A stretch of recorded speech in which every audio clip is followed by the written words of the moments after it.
ఈ కార్యక్రమానికి వచ్చిన ప్రతి ఒక్కళ్ళకి, వేదికను అలంకరించిన పెద్దలందరికీ, పాత్రికేయులకు నా హృదయపూర్వక నమస్కారాలు.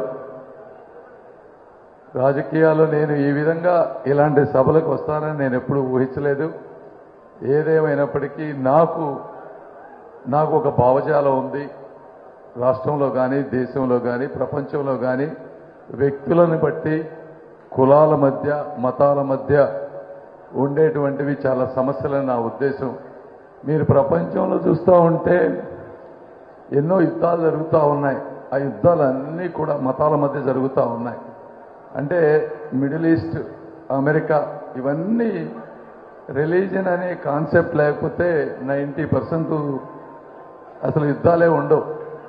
అలానే కుల వ్యవస్థలు కూడా సరే ఎప్పటి నుంచో వచ్చినాయి. నేను రాజకీయాల్లో ఉన్నాను కాబట్టి వాటిని గౌరవించాలి కాబట్టి ఈరోజు నేను గౌరవిస్తున్నా, మాట్లాడాలి కాబట్టి మాట్లాడుతున్నా. అయితే ఒకటి, మీరు అభిమానించే, ఇందాక రజనీ గారు చెప్పారు నేనే మంత్రం వేశాను పవన్ కళ్యాణ్ గారికి అన్నారు. అమ్మా, నేను ఏ మంత్రం వేయలేదు పవన్ కళ్యాణ్ గారికి. నేను ఉస్మానియా మెడికల్ కాలేజీలో చదివినప్పుడు ఆయన ఒకరోజు ఆవేశంగా కామన్ మ్యాన్ ప్రొటెక్షన్ ఫోర్స్ అని, ఆ రోజు నాకు గుర్తుంది, ₹1 కోటి ఎంతో ఫండ్ పెట్టి వచ్చి ఒక మహిళల మీద జరిగేటువంటి వాటి మీద మొట్టమొదటిసారిగా ఆయన బయటకు వచ్చినప్పుడు నాకు అది గుర్తుంది ఒక మనిషిగా. అదేవిధంగా రెండోసారి చిరంజీవి గారి పాపకి మ్యారేజ్ విషయంలో TV9 వాళ్ళు మరి అత్యంత పాశవికంగా లైవ్ వీడియో ఇస్తూ ఘోరంగా ప్రవర్తించారు. అది కూడా నా మనసులో ఆ రోజు గుర్తుంది. అలా నేను పవన్ కళ్యాణ్ గారితో సంభాషణ చేస్తూ, సార్ మీరు అంతా వచ్చారు, వీళ్ళు టీవీలు కానీ ఇంకొకరు కానీ ఒక మీడియా కానీ మోనోపోలీతో అవకాశం ఉంది కదా అని ఇష్టం వచ్చినట్టు బిహేవ్ చేస్తూ ఉన్నారు. ఇలాంటివన్నీ చర్యలు మనం ఖండించాలి. ఎవరు ఏ పార్టీలో ఉన్నా కూడా ఆ విధమైన భావజాలంతో మాట్లాడుతూ ఉన్నప్పుడు మనసులు కలిసినాయి. ఆయన కూడా రాష్ట్రం కోసం అన్నీ వదులుకొని వచ్చారు. నేను కూడా నా శక్తి మేరకు నేను కొన్ని వదులుకొని వచ్చాను కాబట్టి మాటలో 20 నిమిషాలు మాట్లాడాలనుకుంటే 2 గంటలు మాట్లాడాం. ఆ విధంగా ఒకరికొకరు కలుసుకున్నాం కాబట్టి ఆయనకి నేనంటే ఆయనకి అభిమానం, ఆయనంటే నాకు విపరీతమైనటువంటి అభిమానం. రెండోది ఆయన ఎప్పుడు నీతి నిజాయితీగా స్పందిస్తారు. అందుకే అంత ఆవేశం వస్తుంది. నీతి నిజాయితీ ఉన్న ఎవరికైనా కూడా ఆవేశం వస్తుంది, అందులో తప్పులేదు. మూడోది, ఇది మీరు గుర్తుపెట్టుకోండి. అంటే మీరు ఈరోజు అనొచ్చు ఏదో రాజకీయాలు 4 ఎలక్షన్స్ వస్తున్నాయి, ఓట్లు వస్తున్నాయి కాబట్టి ఏదో పవన్ కళ్యాణ్ గారిని ఇంకోళ్ళని అంటున్నానన్నా మీరు అంటే ఎవరన్నా నలుగురు అనుకుంటే అనుకోవచ్చు. ఇదంతా లైవ్ రికార్డ్ అవుతుంది. ఫ్యూచర్లో ఏమవుతుందో మనకు తెలియదు. అయినప్పటికీ ఎప్పటికైనా సరే మీరు ఇది గుర్తుపెట్టుకోండి, పవన్ కళ్యాణ్ అనేటువంటి వ్యక్తి నాకు వ్యక్తిగతంగా అత్యంత ఇష్టమైనటువంటి వ్యక్తి. ఆయనకి స్వార్థం లేదు. ఒక అన్న గురించి కానీ ఇంకొకళ్ళ గురించి కానీ కష్టంలో ఉంటే ముందు వెనక ఆలోచించకుండా స్పందించేటువంటి వ్యక్తి. ఈ మాటలు చరిత్రలో ఇంకే 20-30 సంవత్సరాలు ఎప్పుడైనా కూడా చెప్తాను నేను. అది ఒక విషయం. రెండోది, మీరు చిరంజీవి గారిని ఎంతగా అభిమానిస్తారో అదేవిధంగా పేదల పక్షాన నిలబడినటువంటి మన వంగవీటి రంగా గారిని కూడా ఎంతగా అభిమానిస్తారో కూడా నాకు తెలుసు. దీంతో పాటు మీరు చిరకాలంగా మీరు అంటే ఇందాక అడప శ్రీని గారు మాట్లాడుతూ చెప్తా ఉన్నారు. సార్ మీరు ఒక మాట అన్నారు, అంటే మేము కాపు కులస్థలం కాపు కాసేవాళ్ళగా మాకు అలవాటు అయిపోయిందన్నారు.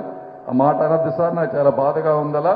ప్రతి వ్యక్తుల్లోనూ ప్రతి కులంలోనూ చాలా మంది మంచి వాళ్ళు ఉన్నారు, మంచి నాయకులు ఉన్నారు. అలాంటి మంచి నాయకుల్ని తీసుకురావటంలో నేను కూడా ఈ ప్రాంతంలో మంచి నాయకుల్ని ప్రమోట్ చేయటంలో నా పాత్ర నేను తీసుకుంటానని కూడా మీకు చెప్తా ఉన్నాను. నాకు అలాంటివి ఒకళ్ళు కాపుగా, నేను మా పిఏని కూడా నాకు అసోసియేట్ అని, నాకు పర్సనల్గా అసోసియేట్ అంటాను తప్పించి పిఏ అనను నేను. అలాంటి వ్యక్తిత్వం ఉన్నటువంటి వాళ్ళు అమెరికా లాంటి ప్లేసుల్లో డిగ్నిటీ ఆఫ్ లేబర్ తోటి అందరితోటి సమానంగా పెరిగిన వ్యక్తులం కాబట్టి మా భావజాలం వేరేగా ఉంటుంది. మీరు అందరిలాగా నన్ను జతకట్టొద్దని మీ అందరికీ కోరుకుంటా ఉన్నాను ఈ విషయంలో. ఇవి కాకుండా మరి ఈరోజు రాజకీయాలు మాట్లాడాలి, ఎందుకంటే తప్పదు కాబట్టి ఎలక్షన్లో పోటీ చేస్తూ ఉన్నాం కాబట్టి. ఇప్పుడు ఎప్పటి నుంచో ఈ ప్రాంతంలో దశాబ్దాలుగా మన వర్గాలుగా విడిపోయినటువంటి పరిస్థితి. ఏదో తెలుసో తెలియకో ఆ రోజుల్లో జరిగినటువంటి వర్గ వైషమ్యాల్లో ప్రజలు చీలిపోయి ఉన్నారు, ముఖ్యంగా ఈ కృష్ణా గుంటూరు జిల్లా ప్రాంతంలో. అయితే వంగవీటి రాధా గారు ఆయన జీవితమే రెండు వర్గాల కలయిక అనేది నేను మీ అందరికీ గుర్తు చేస్తా ఉన్నాను. అలాంటి ఇప్పుడు పవన్ కళ్యాణ్ గారు ఈరోజు తీసుకున్నటువంటి ఈ చర్య ఈ వర్గాల కలయికగా ఉండి భవిష్యత్తులో అన్నదమ్ముల్లాగా అందరం కలిసి ఉండి కేవలం మంచి చెడే పేదరికం ఉన్నవాళ్ళు అనే రెండు వర్గాలుగా విడిపోయి మాత్రమే సమాజంలో మంచిని ప్రోత్సహిస్తూ చెడుని అడ్డుకుంటూ ముందుకు వెళ్ళాలని మీ అందరినీ కూడా నేను కోరుకుంటా ఉన్నాను. నా నుంచి పొరపాటును కూడా మీకు ఎప్పుడు కూడా తప్పు దొరకదు, రాదు, రానివ్వను అంతవరకు నా వ్యక్తిగతంగా. మరి ఈరోజు సమస్యలు చూస్తే రాష్ట్రం అంతా నాకంటే మీకే ఎక్కువ సమస్యలు తెలుసు. గుంటూరు ప్రాంతంలో ఒక వాటర్ కానీ ఒక డ్రైనేజ్ కానీ ఇదేంటంటే కులాలకు సంబంధించినవి కాదు, నీళ్లు లేవు, ప్రైవేటు ట్యాంకర్స్ మాఫియా అయిపోయింది. మున్సిపల్ కార్పొరేషన్లో అధికారులు విపరీతంగా కొంతమంది అయితే సంపాదించుకుంటున్నారు, రాజకీయ నాయకులు అవినీతి. సరే కొంతమంది డబ్బు రాజకీయాలు అయిపోయినాయి, డబ్బులు ఖర్చు పెడుతున్నాం కాబట్టి తప్పట్లేదు అవినీతి అంటా ఉన్నారు. ఇవన్నీ ఏదైనా ఇది దీనికి ఒక సైకిల్ లాగా అయిపోయింది.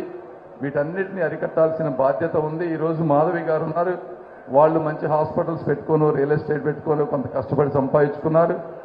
వాళ్ళకి ఆమెకు కొంచెం స్పిరిచువాలిటీ మీద అవగాహన ఉంది. మీరు రజనీ గారితో పోల్చుకోండి. రజనీ గారి విషయం వస్తే ఇక్కడ చిలకలూరుపేటలో జనరల్గా ఒక వ్యక్తి మీద వ్యతిరేకత 2-3 సార్లు పోటీ చేస్తే వస్తుంది. మొట్టమొదటిసారి వచ్చినప్పుడు పదవి వచ్చిన వెంటనే మరిగాక మినిస్టర్గా కూడా ఆమె వచ్చారు. మినిస్టర్ వచ్చినా కూడా ఆ ప్రాంతానికి సేవ చేయకపోగా విపరీతమైనటువంటి వ్యతిరేకత తీసుకొచ్చారు. ఒక రేషన్లో కానీ లేదా ఒక కేబుల్ టీవీలో కానీ లేకపోతే శాండ్ అమ్మటం కానీ షాపులు ఇవ్వటంలో కానీ విపరీతమైనటువంటి అవినీతి చేసినటువంటి వ్యక్తి. ఇట్లా విపరీతమైనటువంటి అవినీతి చేసి ఆ అవినీతి డబ్బుతో మళ్ళీ రాజకీయం చేసి మళ్ళీ గెలవాలని చూస్తూ ఉన్నారు. కాబట్టి ఇలాంటి వాటిని మీరందరూ కూడా మంచి వాళ్ళు, సమాజంలో ఉన్న వాళ్ళందరూ వ్యతిరేకించాలి.